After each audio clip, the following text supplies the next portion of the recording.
Hi, my name is Newton Chatta, and I'm with DLA Public Affairs. And this is the DLA Rap. This is your opportunity to get to know DLA people and DLA programs on a more personal level. Today, my special guest is Chief Master Sergeant Al Dyer. Hi, Chief. How are you today? I'm great. Thank you for having me today. So, for everybody, tell us your official title here at DLA.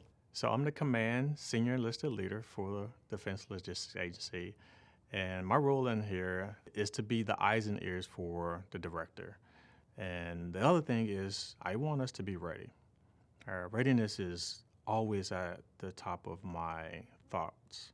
For those of us who don't know, at your level, at your rank, when you know you have to go to another assignment, do you apply to other assignments? I got nominated from the Air Force to interview for this position.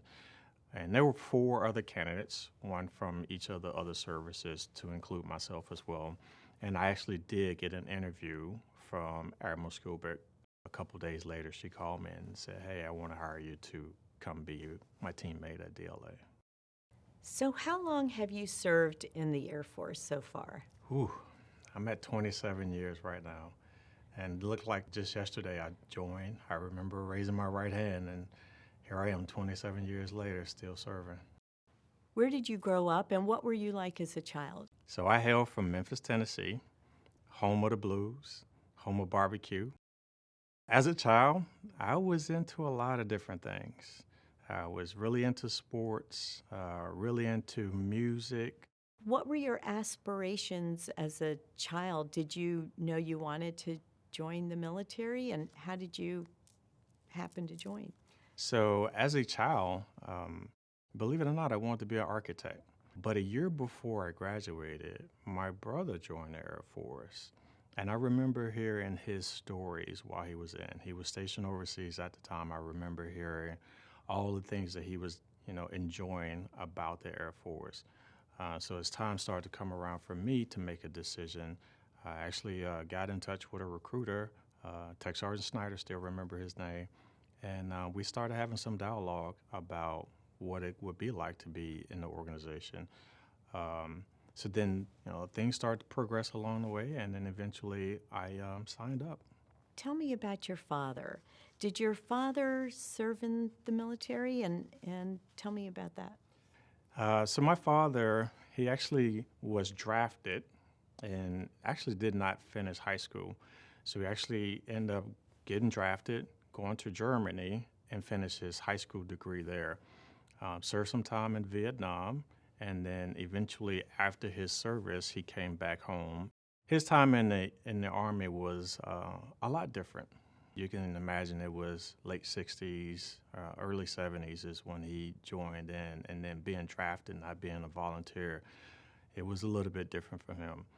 He rarely talked about his experiences in being in the Army, but he would always say, "I wish my experience in the Army was that of what you experienced in the Air Force."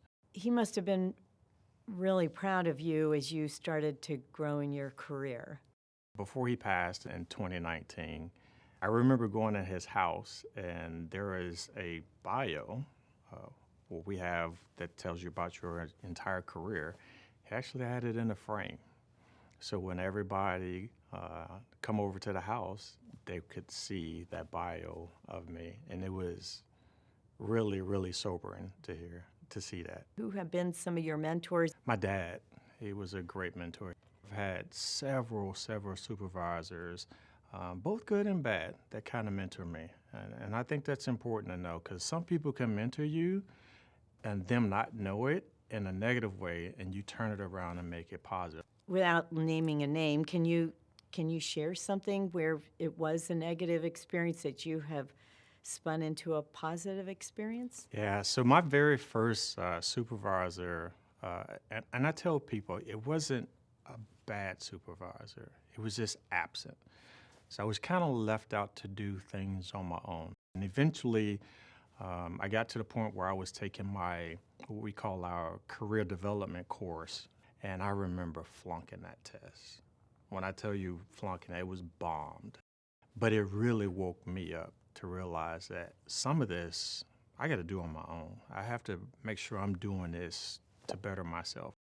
Is there a story or two you can share that's really stuck with you, when you were overseas in a deployment? I remember I had one organization that I was a part of in this deployment where first encounter I met this airman, and inside my office I always have a Tennessee flag. And I remember him coming in and him making an immediate comment on my flag, saying, "Oh, your team, is not as good as they used to be, and they got to do better." And I remember the look on my face, thinking, "Wow, is this our introduction?" I remember getting so upset at myself, thinking like, why is he introducing himself like this? And I went TDY, and I remember getting a phone call from my wing commander, boss at the time. And he says, just want to let you know, sad news, that Airman so-and-so has cancer, stage 4, and it's pretty aggressive. So he's in the hospital right now. And before I could get back, my boss told me that they're sending him home to South Carolina because the cancer got that aggressive. And about a week later, he passed. And I remember thinking, my only encounter that I had with him was that of a negative one.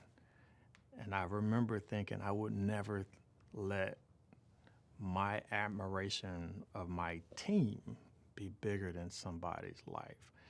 So every time I have any encounter with somebody, it's always, this could be my last. Not this is my first, but this could be my last. And I want them to remember it in a great way, and I want to remember it in a great way. What advice do you give to young people who are thinking about joining the military, any of the services? And is there any special or specific advice you give to young African American males or females about, joining the workforce or joining the military? I think the biggest thing I always tell people is know who you are as a person first. You got to learn who you are.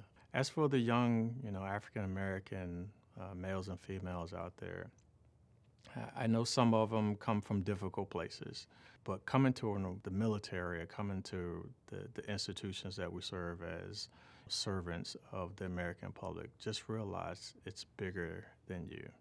And being part of something so special will bring out the best in you. But it doesn't come without trials. It doesn't come without some heartaches and pains. And I always use this term, pull as you climb. As you continue to get success, pull somebody. What do you do for fun? I am a gym rat. I love to get out and work out. I work out every single day, so believe it or not, working out is pretty fun for me. I love music. And do you have kids? I got 2 beautiful kids. I got my son, Christian, who is 24, and my daughter, Cassidy, who is 19. What is your message to Team DLA? My message to Team DLA is I'm here to learn. I'm here to learn from everyone in the organization. So now for just some fun questions. And this is just answering one-word answer, All right. two-word answer. Introvert or extrovert? Extrovert. Favorite sports team? Tennessee Volunteers. Favorite sport? I love to watch football.